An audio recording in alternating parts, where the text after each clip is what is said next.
Food safety is an important part of public health.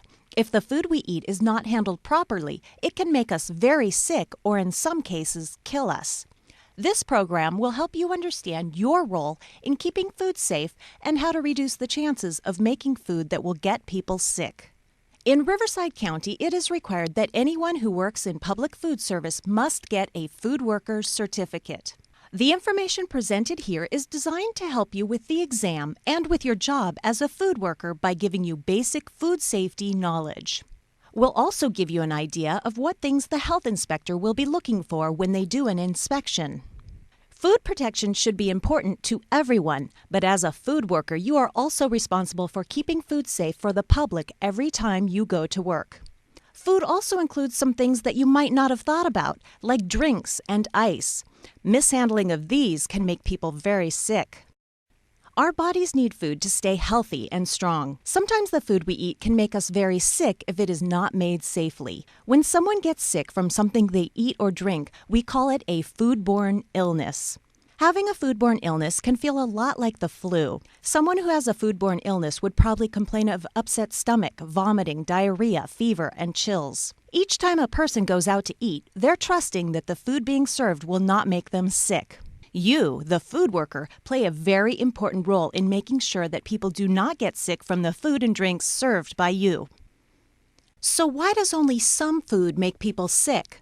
What makes it bad? Sometimes food can become unsafe when it has something in it or on it that is not normally a part of it. This is called contamination. There are different types of contamination. Let's look at them. Physical contamination.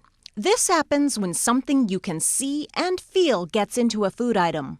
Some examples of this would be hair, glass, metal fragments, fake fingernails, or even flies. Chemical contamination. This can occur when a chemical like a cleaner, bug spray, or medication gets into a food item. An example of this could be storing bleach or floor cleaner on the shelf above the food preparation table.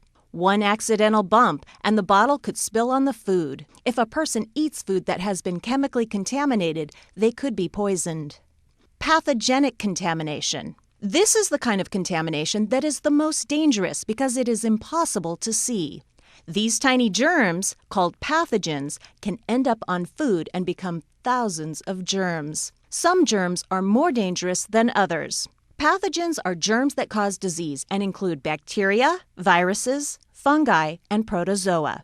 It's hard to tell if food is contaminated with these types of germs. The food will look, smell, and taste normal, maybe even great. People will usually think that the food is okay and eat it, germs and all. Each of these types of contamination could cause a foodborne illness, but the most common cause by far is bacteria.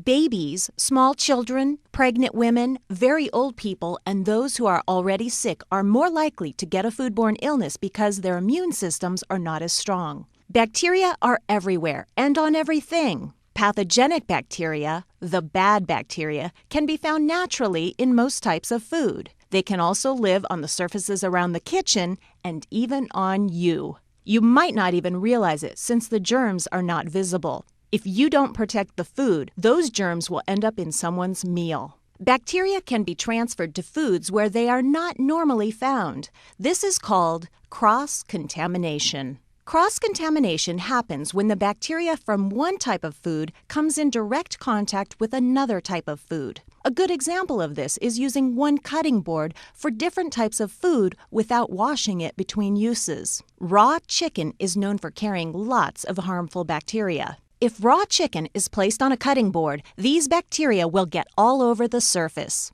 If the same cutting board is used to cut vegetables, the bacteria will then be transferred to the vegetables.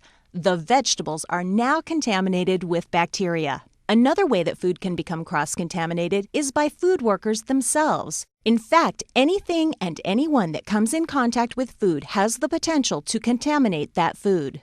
Most bacteria found in food can be killed by cooking, but cooking doesn't always make food safe. Some bacteria produce a poison or toxin that can also cause foodborne illness. These toxins are not affected by the heat of cooking. That's why you have to work hard to prevent bacteria and other contaminants from getting into the food in the first place.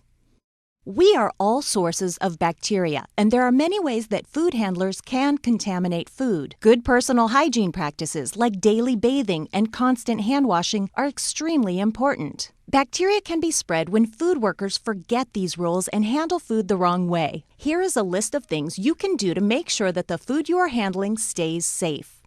Wash your hands. A lot. Don't wear jewelry. Keep fingernails short. Cover open cuts and wounds. Keep your clothes clean. Keep your hair restrained. If you are sick, don't work around food. One of the most important things you can do to prevent foodborne illness is wash your hands. Science has shown that when food workers frequently wash their hands with soap and warm water, most of the germs are removed and don't make it into the food. Remember, whatever your hands touch will end up on the food unless you wash them. Always wash your hands after using the restroom, touching your face or hair, sneezing or coughing, smoking, using chemicals or cleaners, and taking out the garbage. And before and after eating and working with raw meats, poultry, or fish. Before you wash your hands, find the sink that is for hand washing. Do not use food preparation sinks or dishwashing sinks to wash your hands. The hand wash sink should always have liquid soap and single-use paper towels or a hot air blower. It should never be blocked and needs to be easy to get to at all times. Did you know there's a right way to wash hands? Following these 6 steps can help make sure that you are doing your part in keeping bacteria out of food. First, turn on the warm water to a minimum of 100 degrees Fahrenheit and wet your hands under the running water. Next, put some liquid hand washing soap in your hand. Wash your hands for at least 15 seconds. It might be easy to time this by singing a song like Happy Birthday 2 times in your head or saying the alphabet slowly. Rub your hands together to make a lather, making sure to get in between all of your fingers and under your fingernails. Also, scrub the backs of your hands and all the way up to your elbows. When you have finished, rinse the soap off with warm, clear water. Dry your hands with a paper towel or hot air blower. Use the paper towel to turn off the water so you don't pick up more germs. Hand sanitizer is a great addition to hand washing but should never be used in place of it. After following the correct hand washing steps, you can use hand sanitizer before going back to food preparation. Wearing gloves when you make food is also a nice addition to hand washing but is not generally a requirement. Keep in mind that wearing gloves does not mean that you don't have to wash your hands. Hands should be washed before putting on a fresh pair of gloves and after gloves are taken off. Also, gloves should be changed as often as hands would normally be washed. Disposable gloves may not be reused. When you are making food, you should not wear jewelry that could get in the way or spread bacteria. The state law says that if you wear anything more than just a plain wedding band, you must wear gloves when you are working with food. The reason for this is that jewelry has lots of small spaces where bacteria can hide. Food can become cross-contaminated if the bacteria from the jewelry touch the food. The same is true for fingernails. Nails should be kept clean, neatly trimmed, and filed. Food workers with long or fake fingernails must also wear gloves. Nail polish can chip off and fall into the food, so food workers should not wear polish unless they also wear gloves. Every human being carries bacteria in their body. This means you can be a source of contamination if you are not careful. If you have any cuts, open sores, or rashes on your hands or forearms, you must cover them with bandages and wear gloves when working with food. If not, the bacteria, blood, or pus from your body can get into the food. You must wear clean clothes when working with food. Food that is spilled, splashed, or wiped onto clothing will let bacteria multiply. This bacteria could then get onto hands, equipment, or food. Wear an apron to cover your clothes and change it whenever it gets dirty. Also, don't wipe your hands on your apron or clothing. Remember, hand washing is the most important thing you can do. Long hair should be pulled back or worn inside a hat or hairnet so it doesn't fall into food. If you are sick, you can get everyone around you sick. This includes those whose food you are making. It is very important to stop handling food or utensils if you think you are sick. Food workers that are coughing, sneezing, or have a runny nose that doesn't stop should stay home or be moved to a job duty that does not involve food or utensils. For really bad illnesses, especially those that can be passed along through food, the food worker cannot come to work unless they are no longer sick. As we've discussed, some bacteria can be found naturally in food, and others can get into food through bad food handling practices. Our bodies can usually fight off small numbers of bacteria. Bacteria become dangerous when they are given the chance to multiply. It takes time for bacteria to multiply. In the right conditions, the number of bacteria can double as quickly as every 20 minutes. So if you start off with one germ, in 20 minutes it will split and you will have 2. Another 20 minutes, the 2 will become 4, then 4 will become 8, and so on. At that rate, there will be more than 1 billion germs after 10 hours. Some bacteria can get someone sick with just a few bacteria, especially if the person has a weak immune system. In this picture, you can see that if bacteria are allowed to keep splitting, it doesn't take long for food to become very dangerous. So how do we keep these bacteria from multiplying? In order to keep growing, bacteria need several things: food, moisture, time, and a temperature that allows growth. If we can control at least one of these factors, we can stop the bacteria from multiplying and keep the food safe. Typically, many of the foods we eat are very moist and a perfect place for bacteria to grow. These foods are usually called perishable and can go bad if they are left out at room temperature. Another name for them is potentially hazardous foods, or PHF for short. Most bacteria can multiply quickly while living in or on potentially hazardous foods. Some examples of potentially hazardous foods are dairy products, eggs, meat, seafood, and even foods that have already been cooked. We have to handle potentially hazardous foods very carefully in order to limit the growth of bacteria. The best way to keep bacteria from growing in potentially hazardous foods is to keep them at the right temperature. There are 2 ways that you can do this. You can either keep potentially hazardous foods cold at 41 degrees Fahrenheit or colder, or hot at 135 degrees Fahrenheit or hotter. The temperature range between 41 and 135 degrees is called the temperature danger zone because these are the temperatures where bacteria grow best. Sounds easy enough, right? Either keep the food cold or hot. So what can you, the food worker, do to make sure that potentially hazardous foods stay safe and out of the temperature danger zone? Well, you can't tell by looking at food if it's hot or cold enough, and feeling it with our hands is not a good option either. Thermometers are the only way to know for sure if the food is at a safe temperature. The place where you work should have thermometers on hand to check temperatures. There should be a thermometer in every refrigerator to make sure that the food inside is at 41 degrees Fahrenheit or colder. Keep in mind that refrigerator doors are opened and closed many times throughout the day. Each time the door is opened, some of the cold air comes out. In order to make sure that the food inside stays at 41 degrees or colder, the refrigerator should be set at a lower temperature, like 38 or 39 degrees Fahrenheit. It is also important to have clean probe thermometers so that you can check the temperature inside of both hot and cold food. The temperature inside of the food is most important and will be one of the main things the health inspector checks during their inspection.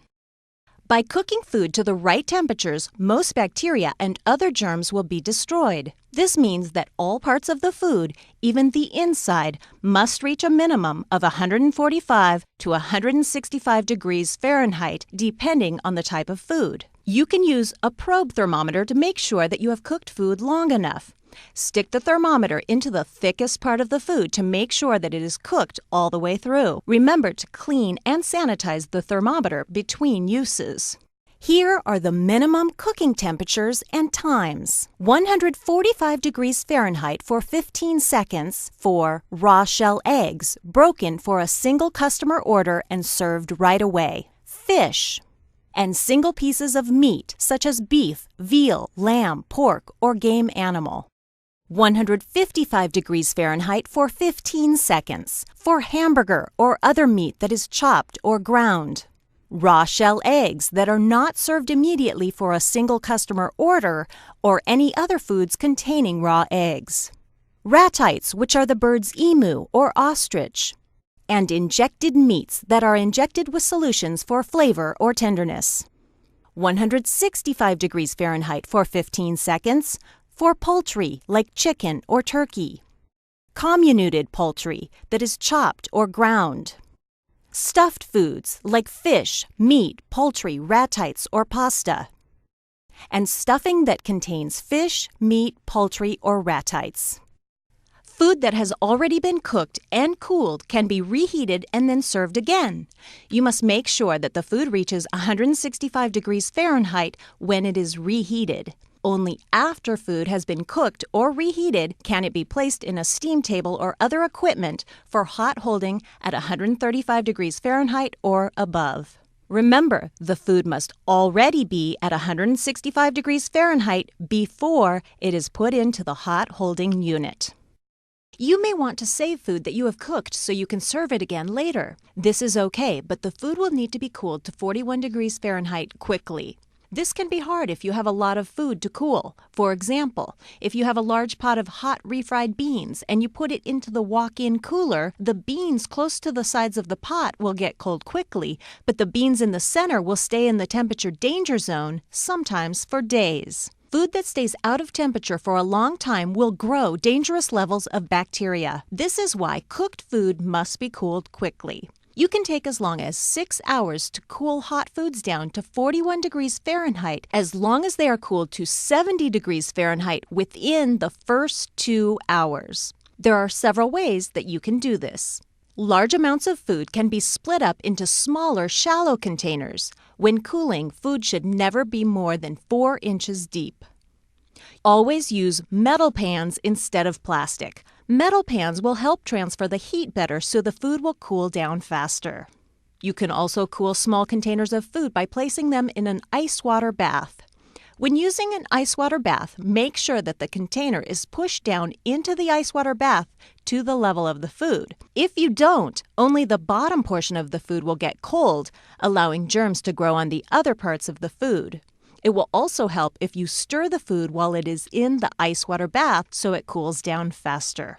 Another way to help food cool down faster is using chill paddles. Chill paddles are hollow plastic paddles that you can fill with water and then freeze. Once frozen, you can stir the food with the paddle and it will help cool the food from the inside out. And finally, some facilities use special equipment that cools foods quickly, like a chill blaster.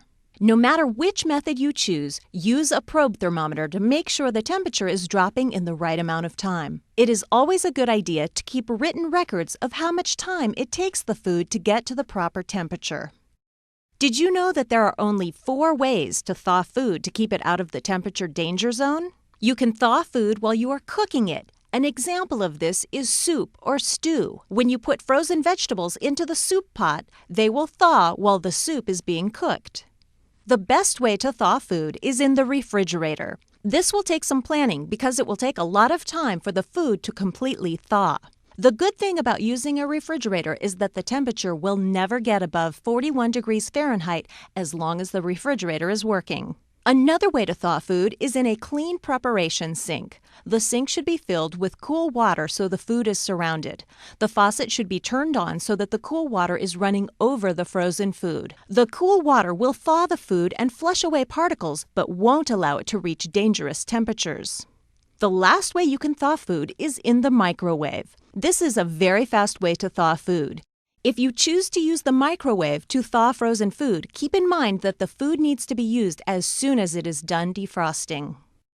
Do you know the difference between cleaning and sanitizing? Cleaning is the same as washing and rinsing. Washing and rinsing gets rid of the leftover food and grease.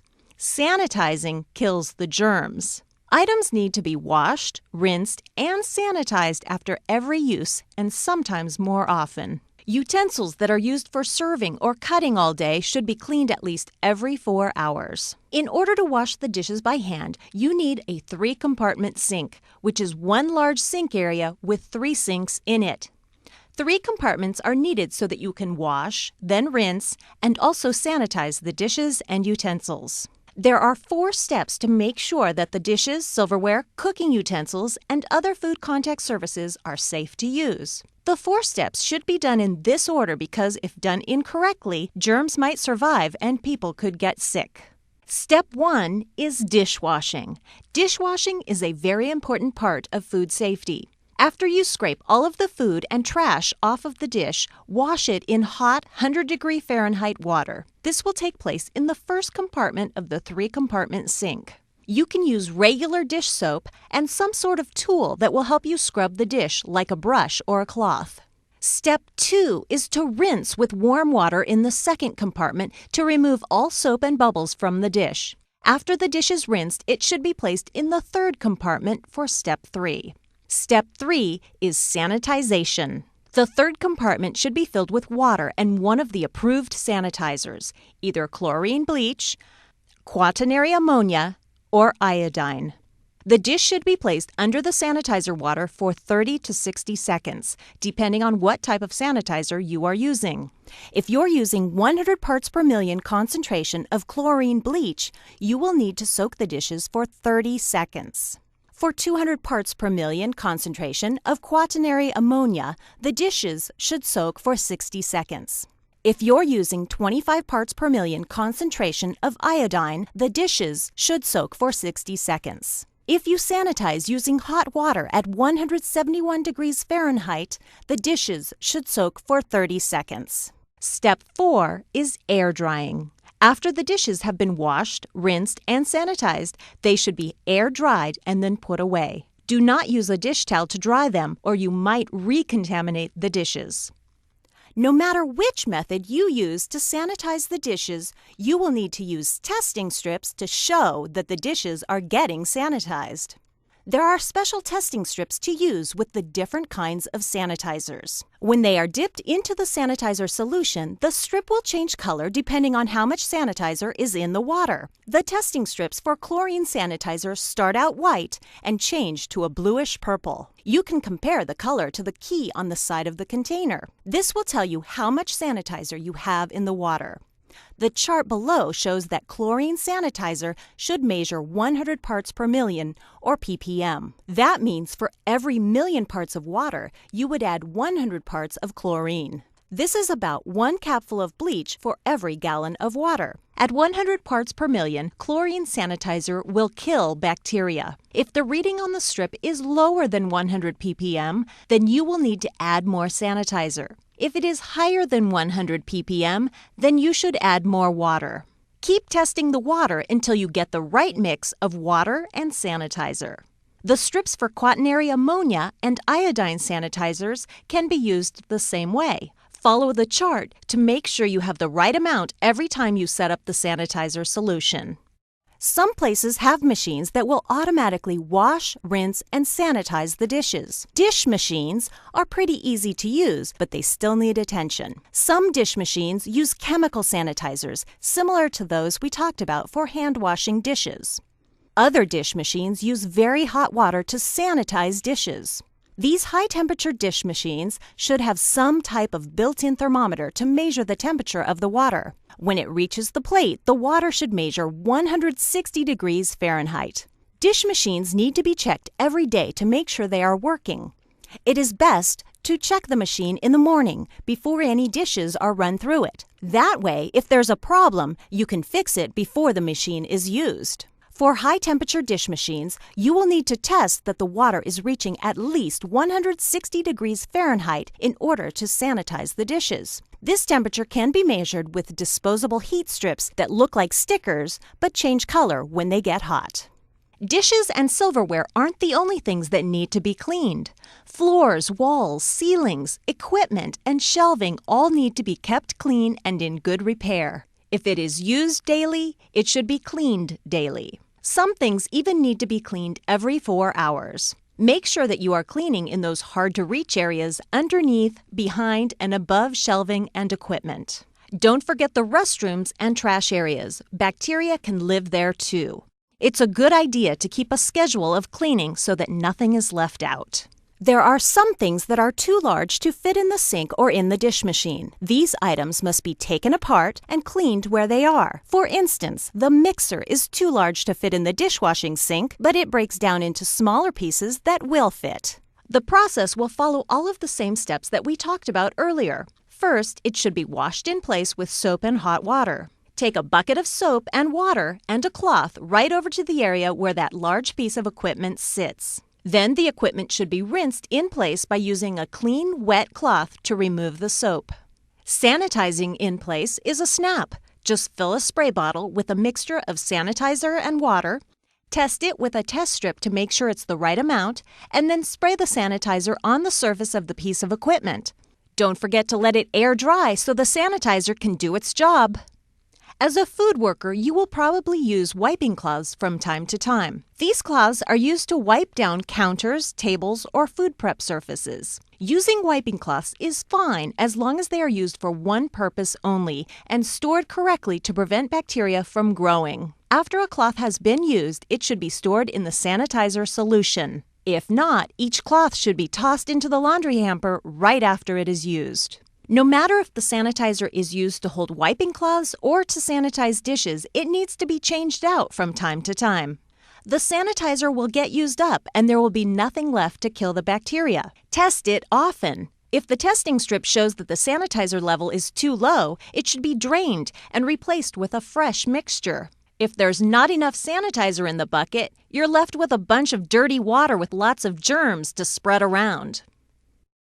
Food protection is a very important job. As a food worker, it's your duty to protect the food from the moment it comes in the door until it's served to the customer. When food is delivered, you should look at it carefully to make sure it's not damaged, contaminated, or tampered with. Cold foods should be delivered in a refrigerated truck or packed in ice. If you do not feel that the food that has been delivered is safe, you should not accept the order. Never accept dented cans, damaged packaging, or potentially hazardous foods that are in the temperature danger zone. Once the order has been accepted, it should be put away as quickly as possible. You should always store food inside the building and in an area where it will be safe. This means that food should be stored in areas that are only for food storage. Never store food in the same place as cleaners, chemicals, or personal items. In a refrigerator, the way the potentially hazardous foods are stored is very important to food safety. Raw meats and shell eggs should always be kept on the bottom shelf below other types of food. Produce and foods that are ready to eat should be stored on the very top shelf. If not, the juices and drippings from the raw meats might fall onto the vegetables and then, yes, you guessed it, cross-contamination. The raw meats and eggs should also be kept separate from each other. You wouldn't want the juices from the chicken to get on the beef or an egg to break and fall onto a raw hamburger patty. Cross-contamination is dangerous, so be careful where you place things in the refrigerator. Food containers should be covered and labeled. They should also be stored at least 6 inches off the floor. This will make it easier to clean the floor and allow more airflow. Sometimes people forget that ice is also a food. Even though it is cold, there are some germs that can grow in ice. Ice should be stored in an area where it is protected from contamination. Ice that is going to be used in drinks should not be used to keep other food items cold. Also, you should never use your hands or a glass to scoop ice. Only use a clean ice scoop. When food is prepared, there are many ways that it can become contaminated. You, the food worker, can take the following steps to keep food safe. Wash your hands often. We've said it before and we can't say it enough. Hand washing is very important to food safety. Never smoke, eat, or drink in food preparation areas. Use the employee break areas for these activities. Prepare raw food separately from ready-to-eat food. Cutting lettuce on the same cutting board where raw chicken was just sliced is a surefire way to spread bacteria. If possible, use separate cutting boards and knives for different types of food. If not, just remember to clean and sanitize the cutting boards and knives between raw and ready-to-eat foods. Use the preparation sink when preparing food. Mop sinks, dish sinks, and hand washing sinks are dirty and can pass bacteria or chemicals to the food. Make sure to clean the prep sink before each use. Put chemicals and cleaners in an area away from food and utensils. An accidental spill could cause a chemical contamination. Also make sure that all of the cleaners have labels that can be read easily. If the cleaner is put into a spray bottle, make sure that the name of the cleaner is written on the outside of the spray bottle. Never use containers that once held food to hold toxic chemicals, and don't use toxic containers to hold food. The light bulbs in the areas where food is made should be shatterproof or have some sort of protective shield around them. That way, if the bulbs break, the tiny pieces of glass will not fall into the food. When you are making food, follow good hygiene practices. You need to be careful that things like fingernails and hair don't make it into the food.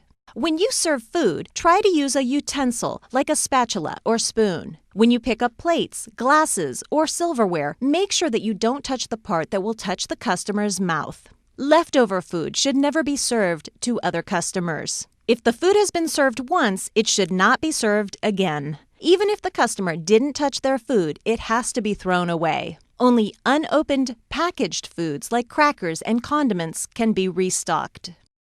All food made for the public must come from an approved source. An approved source is a place where the food is made that has been inspected by the government. Food for the public cannot be made in a private home because private homes are not inspected or regulated in any way. Basically, there's no way to tell if the food is safe. Make sure that all food deliveries come from an approved source. Always keep the invoices and receipts in case the inspector needs to see where the food came from. Sometimes people like their food not fully cooked, and some food items are not meant to be completely cooked, like raw sushi and hollandaise sauce that is made with raw eggs. It is okay to make the food the way the customer wants it as long as they know that it is not fully cooked. If the customer orders the food undercooked, it is safe to say that they know what they are getting. But if the food they order is made with raw or undercooked ingredients, then they need to be told either directly or in writing on the menu. Rodents and insects can spread bacteria and contaminate food. These pests are very difficult to get rid of. The best thing you can do is keep them out in the first place. Keeping doors and windows closed or screened will stop the pests from getting inside. Flying pests like houseflies can be kept out by putting air curtains above the doors. Air curtains are machines that blow air downward at a high speed. Air curtains should turn on automatically whenever the door is open. All doors should automatically close completely. A good rule of thumb is to look for light coming in the cracks around the door. If light is making its way inside, chances are the pests are too. Rodents and cockroaches can flatten themselves and squeeze through very small openings. So how do you know if you have pests? Look for the common signs. Rodents will leave gray or black rub marks along the walls or shelves. They also leave droppings that can be seen easily. Cockroaches leave droppings that look a lot like pepper. Both rodents and cockroaches usually hide during the daytime, so you might not see them. If you do see them during the day, there's a good chance that you have a really bad pest problem. If any of these pests have found their way inside the facility, there are some things you can do to get rid of them. Don't leave food out, and make sure that all packages and containers are sealed tightly. Clean up the kitchen before you leave so that there are no food scraps for the pests to munch on. Fix any leaking plumbing and make sure that drains are not clogged. Like us, pests cannot survive without water. Keep things clean and organized. Piles of junk and unused equipment make a perfect place for pests to sleep and breed. Fill all holes in the floors, walls, or ceilings. Cockroaches live in very small places. Even a tile that's starting to come away from the wall could be a perfect roach bed. Flies like to breed in garbage, so make sure that the trash bags are tied tightly and that the lids of the dumpster are kept closed. The dumpster should be emptied at least twice a week. Keep the area around the dumpster clean and tidy. Don't pile trash bags or boxes on the ground, and make sure that the grease bin is clean and covered at all times. If you've tried all of these suggestions and pests are still a problem, you may have to use some form of pest control. There are lots of different traps and pesticides out there, but be careful because only a few can be used around food. Many of the bug sprays that you find in stores are not allowed around food. Check the label. It should say that the product is approved for use in a food facility. You can also hire a professional pest control company to help get rid of the pests. There are many different companies that you can use as long as they use products that are safe when used around food.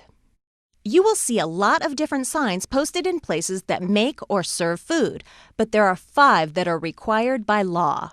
A sign should be posted next to each hand-washing sink to remind food workers to wash their hands before returning to work. There should also be a sign posted in the dining area that tells the customers if there is no restroom available for them to use. A no smoking sign should also be posted in the dining area. At each health inspection, the facility will be graded on food safety and illness prevention. The inspector will post a letter grade of A, B, or C in a place that can be easily seen by the customers. This grade card may not be moved, damaged, or covered up. Only an employee of the Environmental Health Department can take the card down once it has been posted. And the final sign is a public notice telling customers and other members of the public that they can ask to see a copy of the last environmental health inspection report at any time. It is against the law to refuse to show them the report. As a food worker, you have a huge responsibility to keep food safe. Customers are depending on you to protect the food they eat. Here's a recap of the most important things you can do to prevent foodborne illness. Wash your hands often with soap and warm water. Don't handle food if you are sick. Keep potentially hazardous foods at 41 degrees Fahrenheit or below, or at 135 degrees Fahrenheit or above. Cook meats, fish, and eggs all the way through. Cool potentially hazardous foods as fast as you can. Wash, rinse, and sanitize food contact surfaces and dishes. Only use food from approved sources. As an employee of a food facility, you are a first-line defender of our nation's food supply. In this day and age, the threat of an attack that is meant to kill or make people sick is very real, and we need to work together to protect ourselves. Since an act of intentional food contamination has the potential to affect a massive number of Americans, it is very important that every food worker does their part in defending the food they are serving to the public. A lax attitude towards food defense can leave a facility open for attack. Facilities where employees are not paying close attention to what's going on around them are most likely to be targeted. To encourage food workers like you to take an active role in food defense, the FDA, CDC, and USDA have created the Employees First program. This program was designed as a training tool to teach employees to be more aware of food defense and how to prevent intentional contamination of the food they prepare and serve. Remember FIRST and what it stands for. You can make a difference in your facility and help keep this country's food safe. Employees are the first line of defense. Follow company food defense plan and procedures. Inspect your work area and surroundings. Recognize anything out of the ordinary. Secure all ingredients, supplies, and finished product. Tell management if you notice anything unusual or suspicious. For more information on Employees First or any other questions regarding this food worker program, contact your local environmental health office by calling 1-888-722-4234 or visit our website at www.rivcoeh.org. Glossary of terms. Approved source. Where food that is sold or given away to the public is made. Approved sources are regulated by the government and inspected for food safety. Bacteria. Germs that are found in and on food that can make you very sick. Contamination. When something dangerous gets into food. Cross-contamination. When germs are transferred from a food or surface to another food. Foodborne illness. When someone gets sick from something they ate or drank. Pathogens. Bacteria, virus, fungi, and protozoa that can cause disease and sickness. Parts per million. Term that is used when measuring the level of the sanitizer. The number of parts of sanitizer that would be added to 1 million parts of water. Potentially hazardous foods.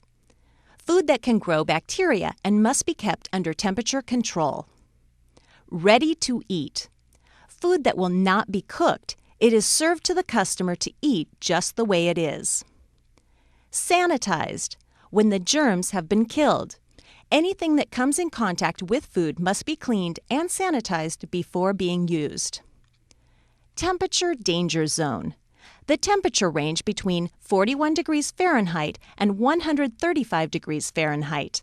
This is where bacteria will grow the quickest. Potentially hazardous foods should not be held at temperatures within the danger zone. Toxin. Poison produced by pathogens.